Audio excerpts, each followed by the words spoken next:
the girl they called ugly. In the village of Akunna, people believed beauty was a woman's greatest treasure.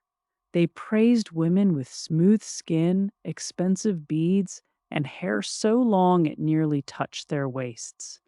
But there was one girl they never praised. Her name was Nneka. Whenever she walked through the village, people stared, not because she was beautiful, but because they believed she wasn't. Look at her, the young women whispered. Does she even own a mirror? Some laughed, others covered their mouths and giggled whenever she passed.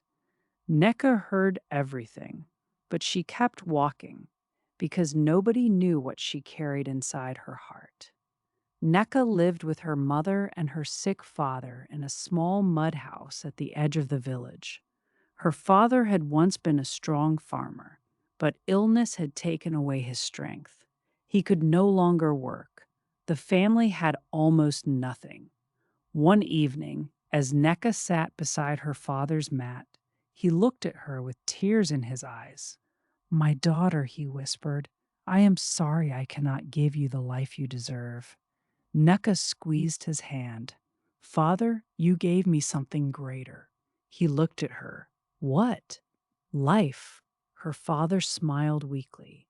That night, Nneka made a decision.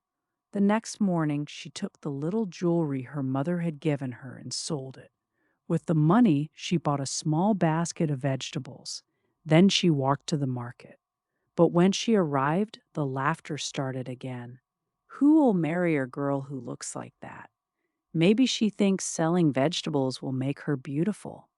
Nneka lowered her eyes, but she didn't leave. She arranged her vegetables carefully, and she waited. That first day, she sold everything.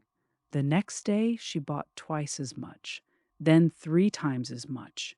While other young women spent their mornings preparing themselves to be admired, Nneka was learning how to trade. She learned which villages needed certain crops. She learned how to negotiate. She learned how to save. And most importantly, she learned not to spend money simply because she had it. Months became years. One small basket became a stall. The stall became a shop. And the shop became a warehouse filled with grains, vegetables, palm oil, and other goods. Nneka also began farming. She bought land. She planted crops. She hired people from the village and paid them fairly. And slowly, something strange happened.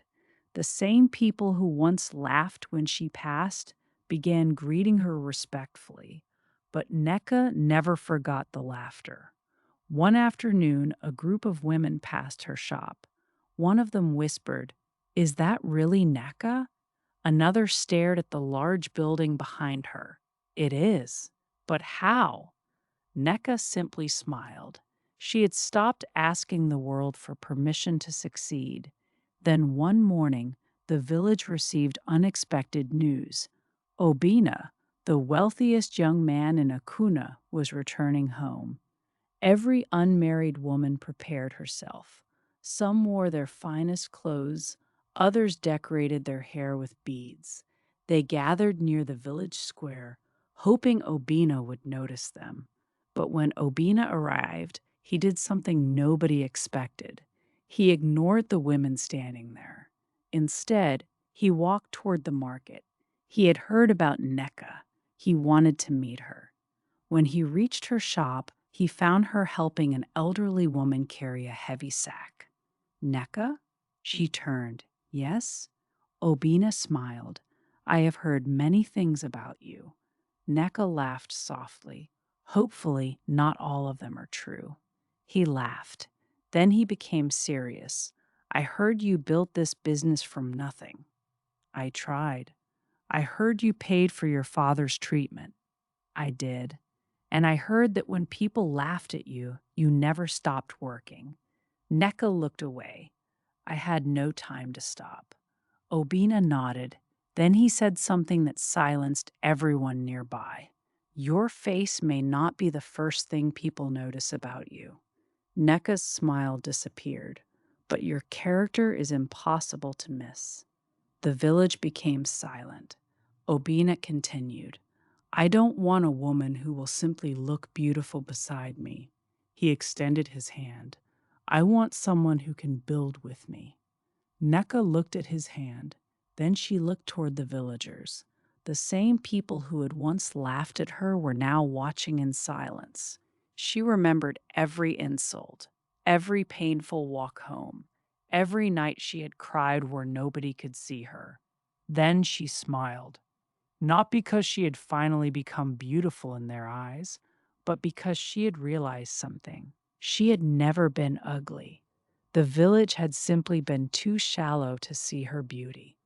Nneka took Obina's hand, and the oldest man in the village stepped forward.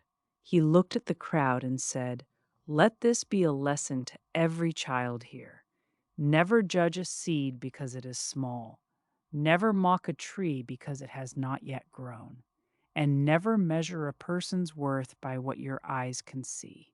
He turned toward Nneka, because sometimes the person everyone laughs at today, he paused, is the very person they will need tomorrow.